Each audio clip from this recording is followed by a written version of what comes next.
اللهم صل وسلم وبارك وتحنن على سيدنا محمد عبدك ورسولك وصل على المؤمنين والمؤمنات والمسلمين والمسلمات. اللهم لا مانع لما أعطيت ولا معطي لما منعت ولا ينفع ذا الجد منك الجد.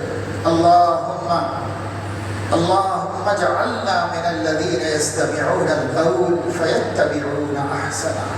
اللهم إنا نسألك الهدى والتقى والعفاف والغنى. اللهم إنا نسألك العفو والعافية والمعافاة والفوز الدائم في الدنيا والآخرة.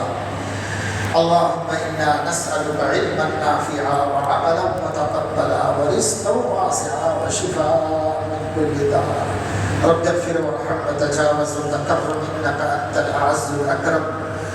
اللهم طهر قلوبنا من النفاق وأعمالنا من الرياء وألسنتنا من الكذب وأعيننا من الخيانة فإنك تعلم خائنة الأعين وما تخفي الصدور. رب أعوذ بك من همزات الشياطين وأعوذ بك رب أن يحضرون.